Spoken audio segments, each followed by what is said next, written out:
SmackDown Live begins on an interesting note. It begins with a recap of Talking Smack from last week. Now, I didn't think I was going to talk about this because I didn't think this was going to be involved with SmackDown Live. But now, since it is, now I can actually touch on it and give my thoughts about it. Now, what happened on SmackDown, Talking Smack, is The Miz actually blew up in Daniel Bryan's face when Daniel Bryan called him a coward and soft in his wrestling style. Funniest part about that is Daniel Bryan was telling the facts and the fucking truth. Now, let's cut the bullshit here. I don't like The Miz for the exact same reasons that Daniel Bryan has been saying. And I'm not the only one that feels this way. For those that make excuses as far as The Miz is, you know, him headlining WrestleMania or him being a good wrestler, no, he's fucking not. And the only reason why he headlined WrestleMania is because they had no one else to go forward with to that point. And he was just sidelined from The Rock and John Cena's feud, even though they weren't even really feuding yet.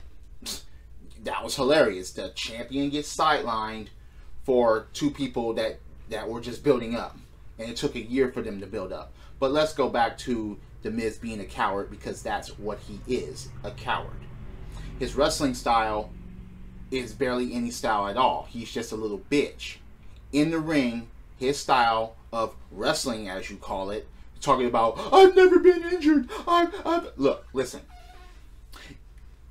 If you're going to do this, then there's some things that you have to put on the line. Not being injured means that you're not even putting forth any fucking action. You're not doing anything. You're just there. And you're just waiting for certain commands, and you're just, you know, you don't have any skill. You don't have any moves. The Miz is not a high flyer. He's not a power wrestler. He's not a technical wrestler. He's not an all-arounder. He has nothing to his arsenal. He's just there. And he runs, and he's a little bitch, and he cries every fucking time someone points out the facts about him. So, yeah, they recap all of that. Yes, his style of wrestling. Don't make fucking excuses for him. He's a coward. He's a little bitch. And it's not just character. That's who he is. So they recap all of that and him literally crying on camera. Let's think about this. If it would have been anybody else in that fucking position, you would have said that they were crying on the camera and you would have not made excuses. So don't make excuses for this motherfucker just because you're a fan of his. If you're a fan of his. Fuck that shit. So, yeah. Shane agrees with everything that Daniel Bryan said and says that Daniel should apologize, which he shouldn't, because it was fucking facts. Why the fuck would you want to apologize for mere facts? And he also told Daniel Bryan that he shouldn't provoke the fucking WWE superstars that are on the roster. And he's like, yeah, it's funny that's coming from you, Shane, because you have a problem with Brock Lesnar. Heh. So the show actually starts off that way, and The Miz storming to the ring, and you knew he was gonna cry on the mic as soon as he fucking got there. Don't boo me! You pushed me aside. I've been pushed aside for 148 days. Look, again, he's barely fucking done anything with that title one-on-one.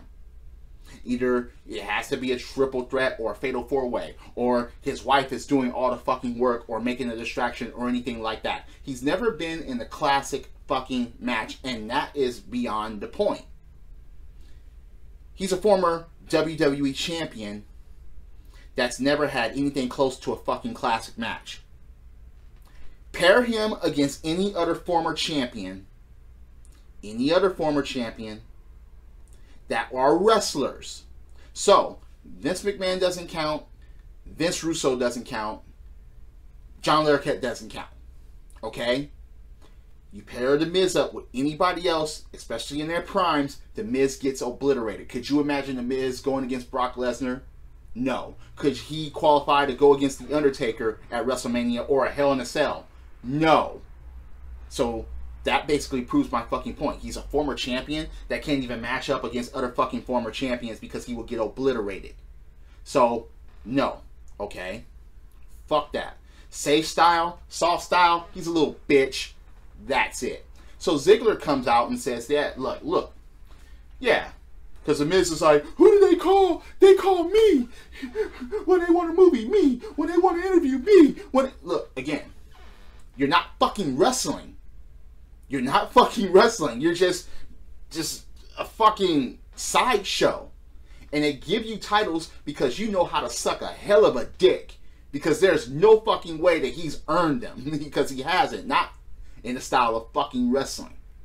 Ziggler comes out and points out that, yeah, you don't want to be the best. You just want to be fucking famous. And he gave him a chance. He gave him a chance to be like, look, you want to prove that you're not a coward? Prove it against me. No bell, no ref, just you and me. And what does the Miz do? He runs like a little bitch again. Most of the time when you see the Miz, he runs away. And it's like, I'm watching and I'm like, damn, he ran. Most of the time I'm watching that motherfucker, he runs away. Why do you track me away from an even fucking fight, you fucking pussy? Yet, he...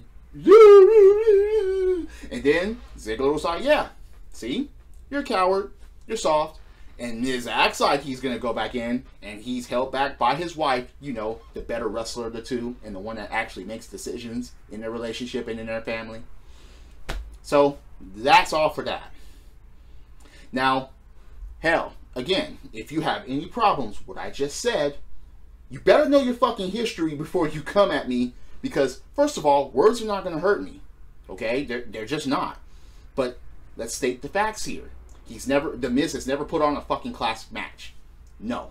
Not as a mid-carder, not as a world champion, or before. It's as simple as that.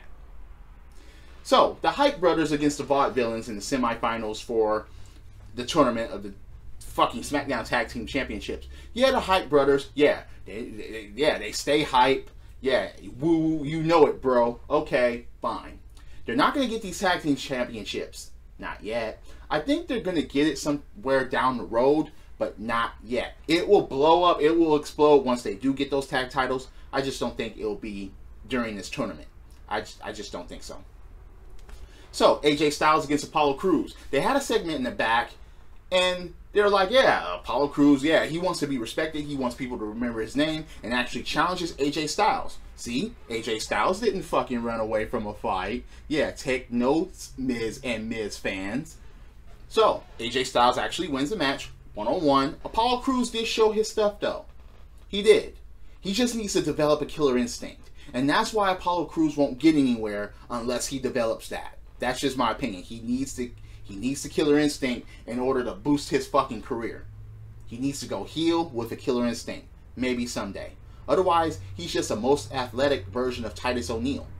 That's just my opinion about Apollo Crews at this point. So, yeah, see? But Styles didn't run away from just an open challenge.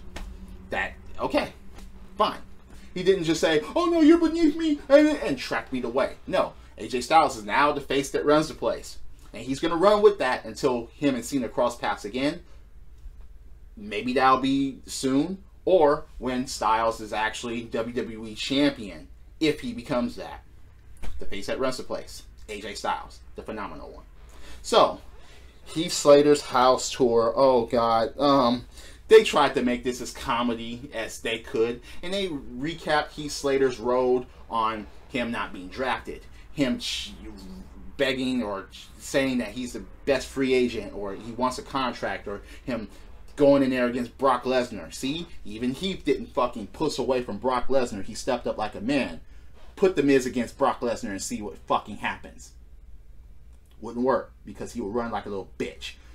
But yeah, they recapped it all, and Rhino was just sitting there making sad faces out of crackers. Oh God. Yeah, they tried to make it seem like this is Heath Slater and his life, and he's poor, and so on and so forth. He needs this job, and I understand what they're trying to do as far as the comedy measure. But I just got like a couple of chuckles. But it, yeah, wasn't gripping. It just, oh God, it was ridiculous. So, Bray Wyatt calls out Randy Orton. Yeah, he's not afraid of any serpents or anything like that, you know. Yeah, and he actually makes a challenge for Backlash. Pretty fucking cool that these two are going to cross paths. I hope they put on a good match. But I still don't know who would win that. Because Randy Orton is barely rebounding from Brock Lesnar. Which there's going to be a rematch, by the way, down the line. Why? Why is there going to be a fucking rematch? I don't see why. But Bray Wyatt, and I give Randy Orton credit. Now, I'm not a Randy Orton fan, but I do give him credit on his mic work this time. Yeah, that actually fucking works. For some reason, Randy Orton against Bray Wyatt. On the mic, it actually fucking worked this time. So they had, oh god, okay, women's tag team match. See, I almost used the D word. Fuck it, the Divas, SmackDown Divas. There's no hype for this whatsoever. Nikki Bella was commentating, and damn, who even won this match? Oh, it was Alexa and Natalya.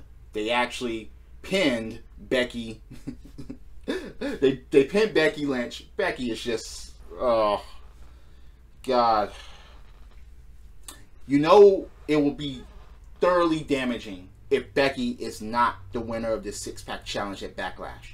Something tells me they're going to give it to fucking Nikki Bella. But if Becky doesn't win this in Backlash, I don't know. I mean, Becky is just on a downslope for some fucking reason. It's just Becky and Naomi losing to Alexa and Natalya. It's just... oh, and Carmella attacks Nikki. They're trying to hype this up, and I just don't see it. I just don't fucking see the hype with these women. Because Becky is the best talent of the fucking group, and they're treating her like shit. I don't understand why they're doing that. I just don't. So, Heath Slater and Rhino actually faced the Headbangers. The Headbangers, a tag team from the Attitude Era, which wasn't really all that great in my opinion. They just weren't compared to other tag teams. The Headbangers weren't. No.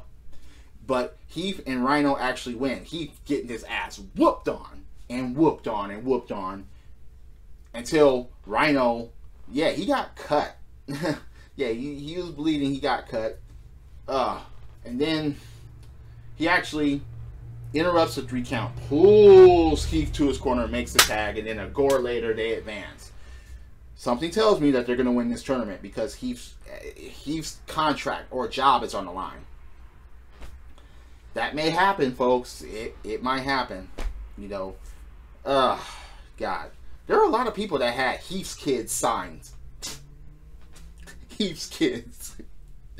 Oh. More like Jerry's kids. But, nice twist. I mean, I understand he's trying to, you know, make something out of nothing.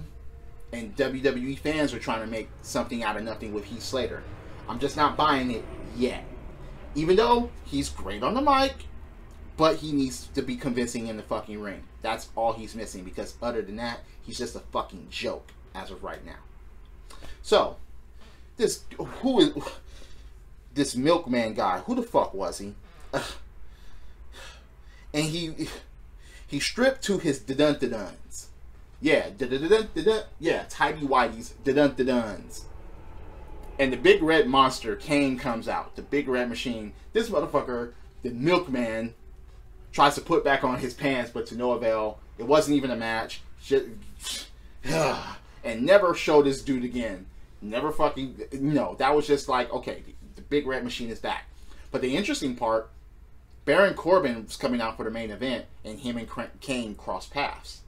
That was kind of reminiscent on Randy Orton and Bray Wyatt crossing paths. Could we see that feud? Kane versus the Lone Wolf? Maybe. Speaking of the Lone Wolf, he faced Dean Ambrose. And it was a pretty substantial one-on-one match. I do give both of them credit. But the winner of the Andre the Giant Battle Royal isn't going anywhere. And that's sad. Because for 3 straight fucking years, you've had these winners of the Battle Royal. 2 of them actually could have made something. And they just didn't. They didn't make anything from it. So, not surprised.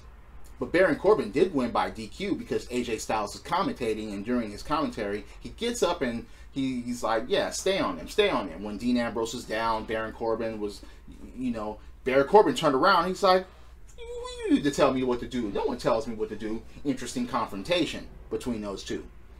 It's not like the heel was cheering on the heel. Baron Corbin was like, I don't want any of that. I don't need you. You don't tell me what to do. And AJ Styles tried to, well, yeah, Dean Ambrose,